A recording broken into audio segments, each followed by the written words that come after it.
Welcome to Champion Stories. If this is your first time here, subscribe now and tell us in the comments where you're watching from. And now, on to today's story. The morning sun cast long shadows across the boxing gym in General Santos City as Manny Pacquiao wrapped his hands with practiced precision. The familiar ritual had become second nature after decades of training. Each loop of tape, a meditation that prepared both body and mind for the work ahead. Steam rose from his coffee cup on the nearby bench, mixing with the humid Philippine air that drifted through the open windows. At 45, Manny had long since retired from professional boxing, but his dedication to fitness remained unwavering. The gym had become his sanctuary, a place where he could reflect on his journey from the poverty-stricken streets of Kibawe to becoming one of the most celebrated athletes in Philippine history. This morning felt different, though he couldn't yet understand why. His phone buzzed against the wooden bench, displaying a message from his assistant about accumulated mail at his Manila office. Among the usual fan letters and business proposals, one envelope caught his attention during his afternoon review. The return address bore the letterhead of Sampaguita Elementary School in his hometown of Kibawe, Bukidnon. The handwriting was shaky, uncertain, as if the sender had hesitated multiple times before finally committing the words to paper. Manny's fingers trembled slightly as he opened the envelope. Inside, folded newspaper clippings accompanied a handwritten letter that transported him instantly back to his childhood. The writing belonged to Florencio Santos, his third-grade teacher, who had shown him kindness during some of his darkest moments as a young boy, struggling with hunger and poverty.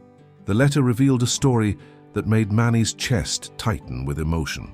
Florencio, now 73 years old, had been teaching at the same elementary school for over 4 decades. Despite his exemplary record and the love students and parents showed him, the school administration had recently terminated his employment. The official reasons cited budget constraints, but whispers around the small community suggested something far more troubling. According to the letter, Florencio had been defending students from poor families who couldn't afford school supplies and uniforms. He had been providing his own money to help these children participate in school activities and had spoken up when the administration tried to exclude them from important programs. His advocacy for the most vulnerable students had apparently made him unpopular with newer administrators who prioritized the school's image over its educational mission. The newspaper clippings painted a devastating picture. Florencio had been forced to clean out his classroom after 43 years of dedicated service, his personal belongings packed into cardboard boxes while former students and parents watched in disbelief. The local reporter had captured the moment when Florencio stood outside the school gates one final time, looking back at the institution where he had shaped countless young minds. Manny closed his eyes and remembered the scrawny 8-year-old boy who used to arrive at school with torn shoes and an empty stomach. Florencio had been the teacher who never made him feel ashamed of his circumstances. While other educators looked at him with pity or barely concealed disgust, Florencio saw potential. He had quietly provided extra food during lunch breaks, ensuring Manny could focus on learning rather than the gnawing hunger that often distracted him from his studies. The memory of Florencio's gentle voice, encouraging him to read aloud despite his nervous stutter, flooded back with vivid clarity. The teacher had stayed after school countless times to help Manny with his letters and numbers, never making it feel like charity, but rather like an investment in his future. When other students mocked his patched clothes and bare feet, Florencio had created opportunities for Manny to showcase his intelligence and determination. Reading the letter again, Manny felt a familiar fire ignite in his chest. This was the same righteous anger that had fueled his rise from poverty, the same determination that had carried him through countless boxing matches against seemingly impossible odds. The injustice being done to the man who had believed in him when no one else would was unacceptable. Without hesitation, Manny reached for his phone and began making calls that would set in motion a chain of events no one in Kibawe could have anticipated. The following morning, Manny found himself on a private flight to Bukidnon, his mind racing with possibilities and strategies. The 3-hour journey felt interminable as he stared out at the familiar landscape of his childhood, now viewed through the lens of a man with resources and influence. The rolling hills and rice paddies below reminded him of simpler times when his biggest concern was finding enough money for school supplies. His first call had been to Teofilo Mercado, A longtime friend who worked as a journalist for a major Manila newspaper, Teofilo had immediately recognized the importance of the story, not just for its local impact, but for what it represented about corruption in rural educational systems. Within hours, he had begun making discreet inquiries about the situation at Sampaguita Elementary School. The second call went to Jovita Reyes, a lawyer who specialized in educational rights and had represented teachers across the Philippines. Her initial research had revealed disturbing patterns in the school's recent administrative decisions.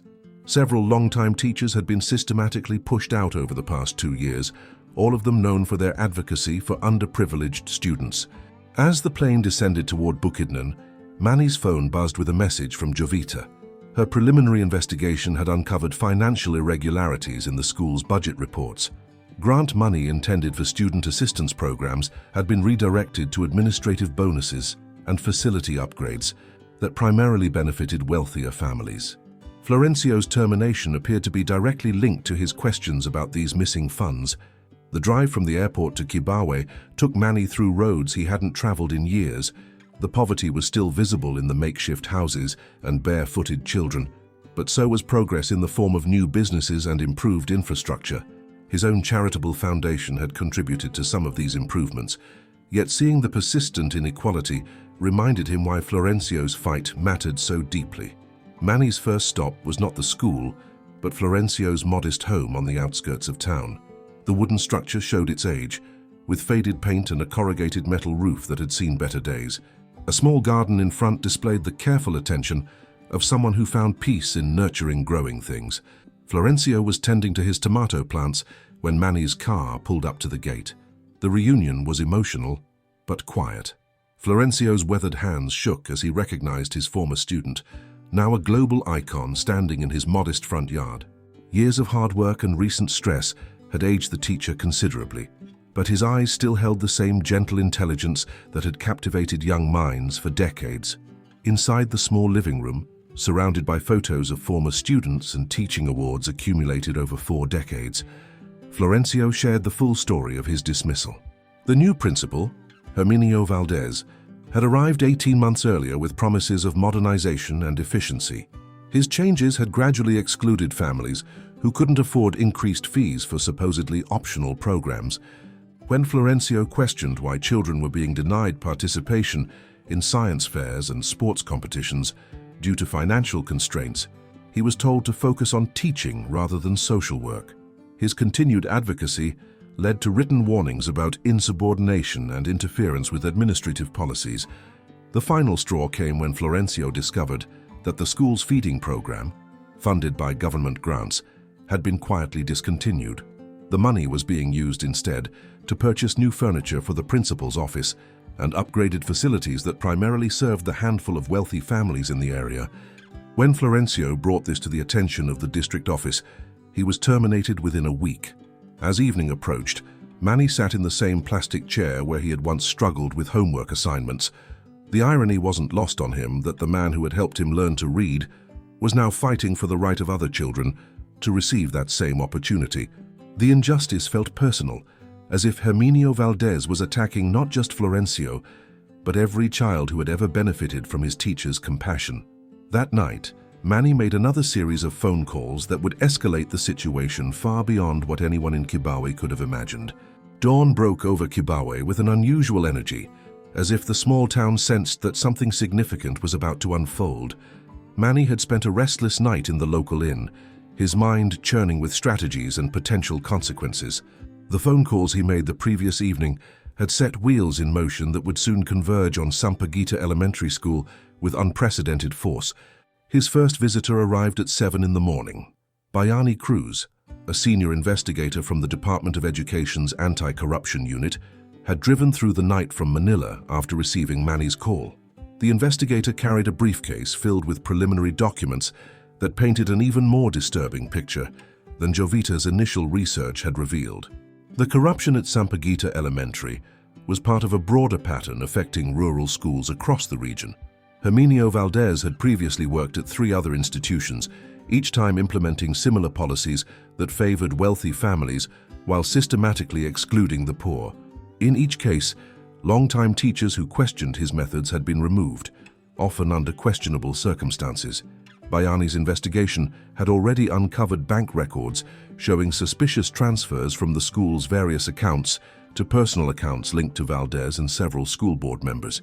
The amounts were staggering for a rural institution, representing funds that should have provided meals, supplies, and opportunities for hundreds of underprivileged children. As the morning progressed, more allies arrived in the small town. Imelda Santos, a prominent child rights advocate, brought documentation showing how the school's new policies violated federal education guidelines. Her organization had been monitoring similar cases across the Philippines, building evidence for a comprehensive legal challenge to discriminatory practices in public education. The most unexpected arrival was Wilfredo Ramos, a former student of Florencio's who had become a successful businessman in Davao City. He had learned about the situation through social media posts that had begun circulating after Manny's involvement became known. Wilfredo carried with him a folder containing testimonials from dozens of Florencio's former students, all describing how their teachers' support had changed their lives. By midday, the group had assembled in the town's small municipal building, transforming what was usually a quiet administrative office into a command center for their investigation. Manny listened intently as each piece of evidence was laid out, his anger growing with each revelation about the systematic theft of resources meant for children. The pattern was clear and devastating. Valdez had arrived with impressive credentials and promises of modernization, quickly gaining support from wealthy families who appreciated his emphasis on exclusive programs and enhanced facilities. The school board, composed primarily of local business owners, had approved his changes without scrutinizing their impact on poorer students. Meanwhile, government funding intended for student assistance programs was being diverted through a complex network of shell companies and inflated contracts. The school's feeding program had been replaced with a paid catering service that charged fees most families couldn't afford. Free tutoring sessions had been eliminated in favor of expensive private classes that excluded struggling students. Most heartbreaking were the stories that emerged from recent graduates and their families, children who had been denied participation in educational trips, science competitions, and sports programs simply because their parents couldn't afford the suddenly mandatory fees. Some had dropped out entirely, their academic dreams crushed by policies designed to maintain social barriers rather than break them down. Florencio's crime had been documenting these injustices and demanding accountability. His detailed records, maintained over months of growing concern, provided a paper trail that connected specific policy changes to their discriminatory outcomes. When he had presented this evidence to district supervisors, Valdez had moved quickly to silence him permanently. As the sun set over Kibawe, Manny stood outside the municipal building, looking toward the elementary school where his own education had begun decades earlier. Tomorrow would bring the confrontation he had been preparing for since receiving Florencio's letter. The evidence was overwhelming, the legal framework clear, and the moral imperative undeniable. The boy who had once walked to school with holes in his shoes was now ready to ensure that no child would face the barriers that Herminio Valdez had erected in the name of progress. The morning air carried an electric tension as Manny's convoy approached Sampaguita Elementary School. 3 vehicles moved slowly down the dusty road, carrying not just the boxing legend, but a formidable team of investigators, lawyers, and advocates. Word had spread through Kibawe overnight, and curious residents lined the streets to witness what many sensed would be a pivotal moment in their community's history. Herminio Valdez had arrived at the school earlier than usual, his nervousness evident in the way he paced around his office while repeatedly checking his phone. Reports of Manny's presence in town had reached him through various channels, along with whispers about government investigators and legal representatives. The principal's confident demeanor from previous months had evaporated, replaced by the anxious energy of someone who knew their carefully constructed facade was about to crumble. The school grounds appeared immaculate from the outside, a testament to Valdez's emphasis on appearances. New paint adorned the main building, and manicured gardens created an impression of prosperity and success. However, Manny's trained eye noticed what most visitors would miss: the absence of children from poorer families, the empty playground equipment that required fees to access, and the subtle signs that this institution had become more exclusive than inclusive. As the convoy parked outside the main gate, parents and teachers began gathering at a respectful distance. Many recognized Manny immediately, their expressions ranging from curiosity to hope. Some of these adults had been Florencio's former students themselves, and they understood the significance of their hometown hero's arrival to defend their beloved teacher. Bayani Cruz took the lead as the group entered the school building, his official credentials and no-nonsense demeanor immediately commanding attention from the administrative staff.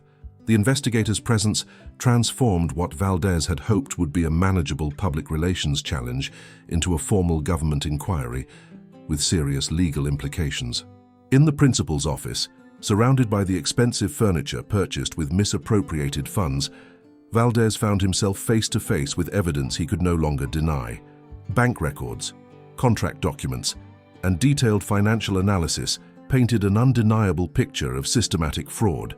The shell companies, inflated invoices, and diverted grant money were all meticulously documented in files that Bayani spread across the principal's own desk. Manny remained largely silent during the initial presentation of evidence, his presence serving as both a reminder of the moral stakes involved and a symbol of what education could accomplish when it truly served all children. His eyes moved around the opulent office, noting the contrast between Valdez's personal comfort and the restrictions being placed on students who couldn't afford basic school supplies. The most damning evidence came from Wilfredo's collection of testimonials. Former students described how Florencio had used his own salary to purchase notebooks, pencils, and even shoes for children whose families couldn't afford them. Parents detailed instances where the teacher had stayed after hours to provide free tutoring, help with homework, and emotional support for struggling families. These accounts stood in stark contrast to Valdez's policies, which had systematically eliminated every form of assistance for disadvantaged students. The feeding program's cancellation alone had forced dozens of children to attend school hungry, their ability to learn severely compromised by malnutrition and worry. As the morning progressed, more evidence emerged from unexpected sources. Teachers who had remained silent out of fear began sharing their own documentation of discriminatory practices. Administrative assistants produced emails and memos that revealed the calculated nature of the exclusionary policies. The weight of evidence created an atmosphere of inevitability in the small office. Valdez's attempts to justify his actions became increasingly desperate as each explanation was systematically dismantled by documentation and witness accounts. Outside, the crowd of parents and students continued to grow, their quiet presence adding moral pressure to the legal and financial evidence being presented inside. The community that had been divided by Valdez's policies was beginning to unite around the simple principle that education should lift up all children, not just those whose parents could afford to pay. By midday, the situation at Sampaguita Elementary School had evolved beyond a simple administrative meeting into something that resembled a community reckoning. News of the confrontation had spread throughout Kibawe and neighboring towns, drawing parents, former students, and concerned citizens who had long suspected but never had concrete evidence of the corruption taking place in their local school. Valdez's carefully maintained composure finally cracked when Bayani presented the most devastating piece of evidence yet discovered. Lourdes Magbanua, the school's longtime bookkeeper, had been secretly documenting financial irregularities for months. Her detailed records showed not only where the money had gone, but also which children had been denied services as a direct result of the fund diversions.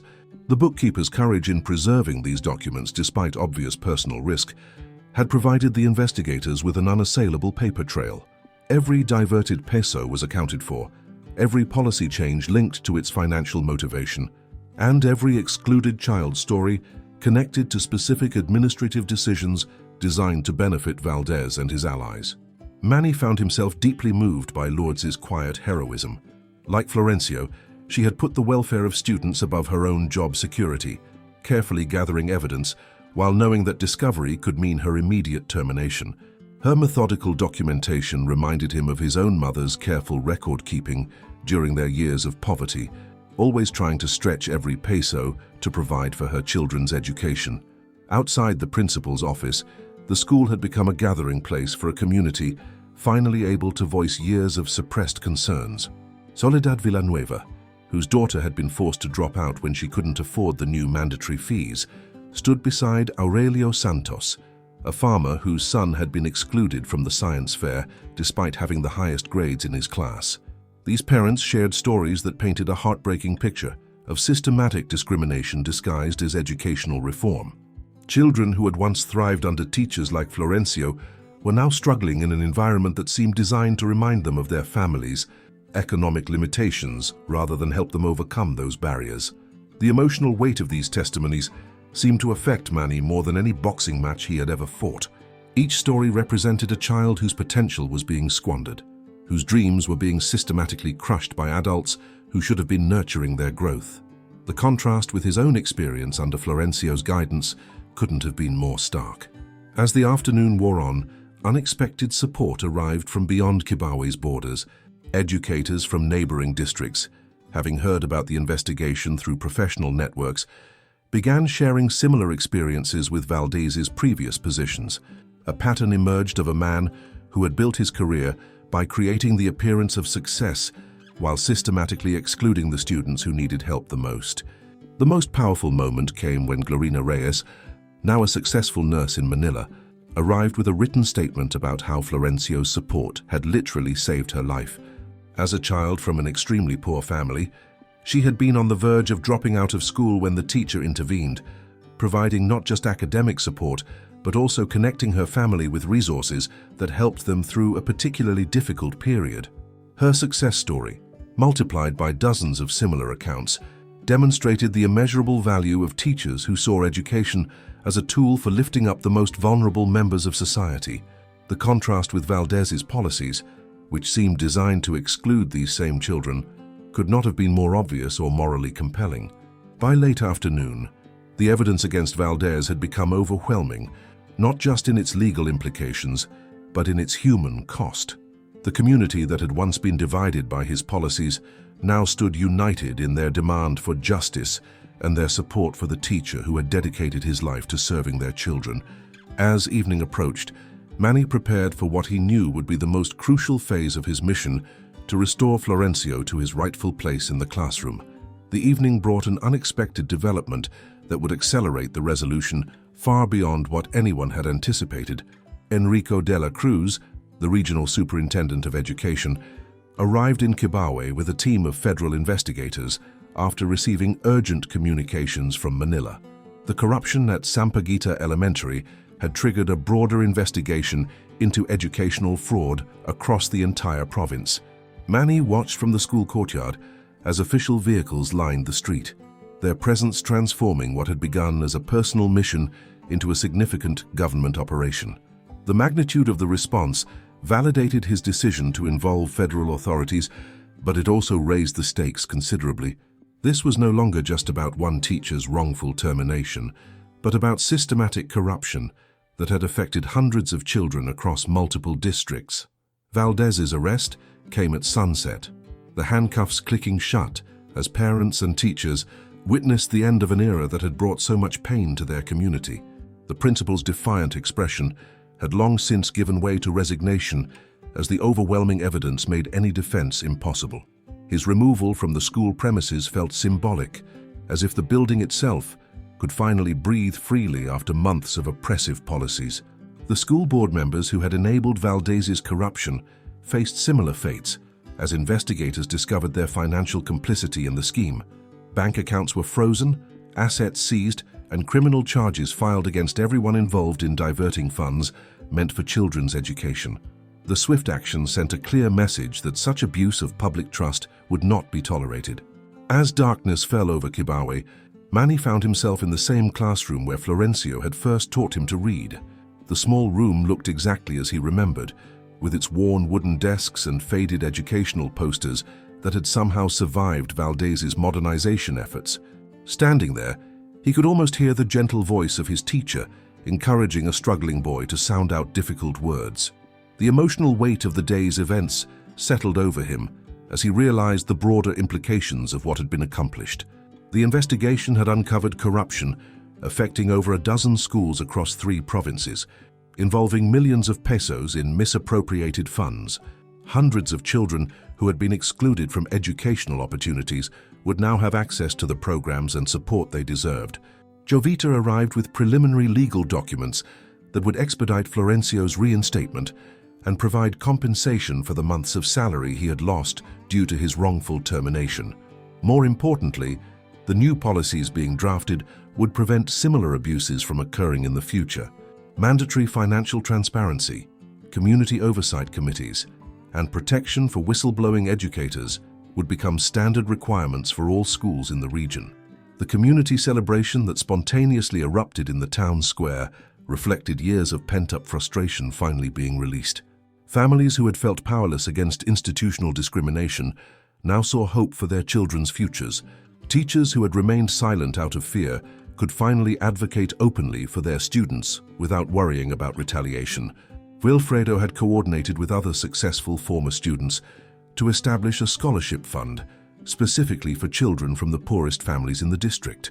Their collective commitment to ensuring that financial barriers would never again prevent talented students from pursuing their dreams created a lasting legacy that would extend far beyond the current crisis.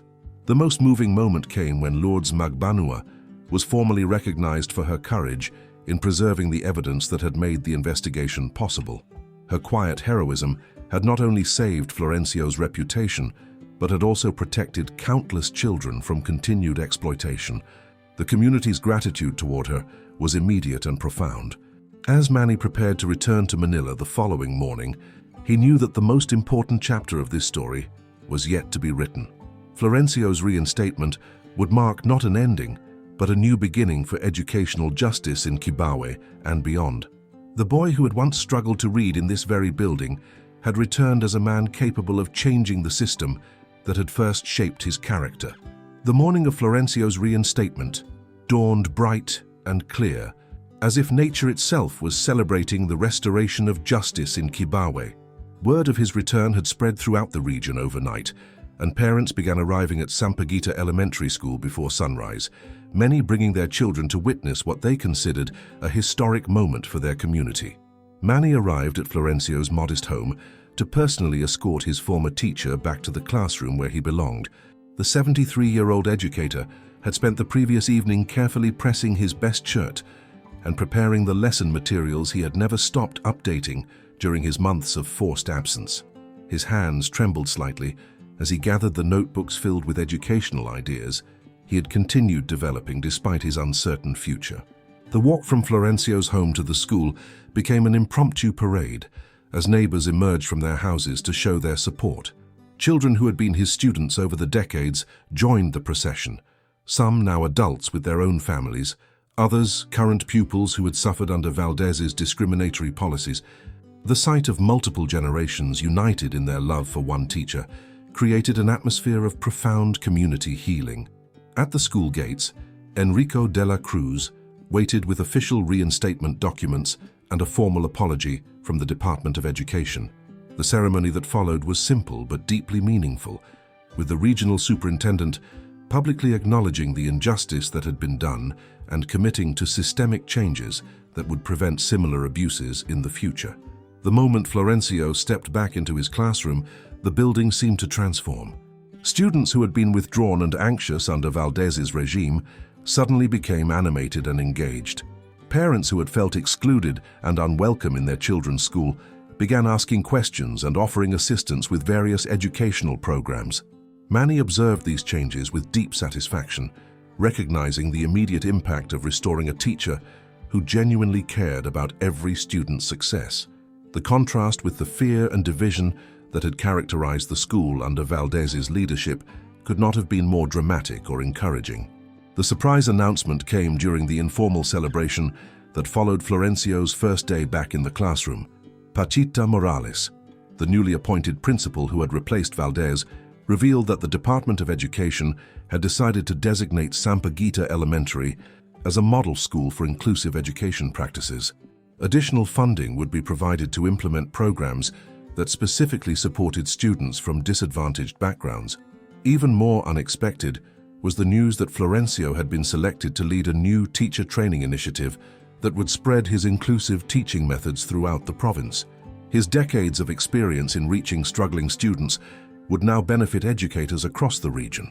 multiplying his impact far beyond the walls of his own classroom. The emotional culmination of the day came when Manny was invited to address the assembled students, parents, and teachers, standing in the same courtyard where he had once played as a poor child with worn shoes and patched clothes. He spoke about the transformative power of teachers who see potential rather than poverty, hope rather than hardship. His words carried special weight because everyone present could see the living proof of what dedicated education could accomplish.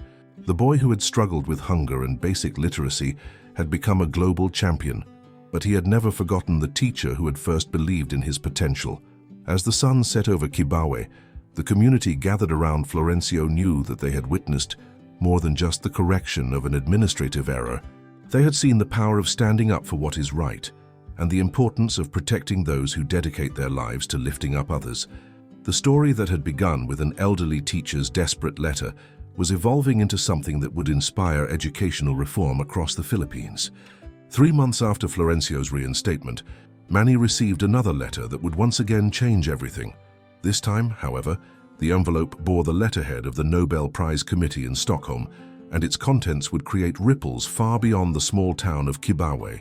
The letter informed him that Florencio Santos had been nominated for the Global Teacher Prize, an international recognition worth $1 million that honors educators who have made exceptional contributions to their profession.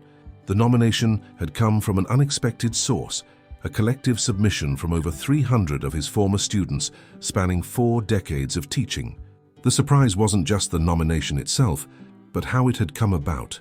Wilfredo's network of successful former students had grown exponentially as word spread about Florencio's vindication. Doctors, engineers, teachers, business owners, and countless others who had been shaped by his dedication had united to document his extraordinary impact on their lives and their communities. The nomination letter detailed stories that even Manny hadn't known. Florencio had secretly used his own savings to prevent dozens of students from dropping out over the years, often telling parents their children had received scholarships rather than revealing his personal sacrifice. He had spent weekends tutoring struggling students without charge, turned his own home into an informal library, and had even sold personal belongings to purchase supplies for his classroom. What made the nomination truly remarkable was its scope. Florencio's influence extended far beyond academic achievement into social change. Many of his former students had become advocates for education in their own communities, teachers who adopted his inclusive methods, and professionals who never forgot the importance of helping those less fortunate. The most surprising revelation came from government records that had been uncovered during the corruption investigation. Florencio's teaching methods and student outcomes had consistently ranked among the highest in the province, despite working with the most disadvantaged student population. His classroom had been a laboratory for inclusive education practices that were now being studied and implemented nationwide. When the Global Teacher Prize Committee announced Florencio as one of 10 finalists, the entire Philippines took notice. Media coverage brought international attention to the issues of educational inequality and corruption that his case had exposed. The story of a boxing champion defending his childhood teacher resonated around the world, inspiring similar investigations in other countries. The award ceremony in Dubai brought together educators from around the globe, but Florencio's presence was especially moving because of the journey that had brought him there. Standing on the international stage in his simple Filipino barong, he represented not just his own dedication, but the countless teachers worldwide who work tirelessly for students others might overlook. Although Florencio didn't win the top prize, the global recognition transformed him into an international symbol of educational justice. The $1 million runner-up award he received was immediately donated to establish the Florencio Santos Foundation for Inclusive Education, ensuring his methods would continue benefiting children long after his retirement. For Manny, watching his former teacher receive international acclaim was more fulfilling than any championship belt he had ever won. The boy who had struggled to read had helped elevate the man who taught him that education was the path to hope. The letter that had started this journey was now framed in Florencio's classroom, a reminder that sometimes the smallest voices can change the world when someone with power chooses to listen. The ending had indeed surprised everyone, including those who thought they were simply correcting an injustice. They had accidentally launched a revolution in educational equity that would outlast them all. Thank you for watching another episode of Champion Stories. If you enjoyed today's story, subscribe to the channel and turn on the notification bell so you won't miss any of our upcoming inspiring tales about Manny Pacquiao. Share your thoughts in the comments. We read every single one, and many times your ideas inspire our next episode. See you next time.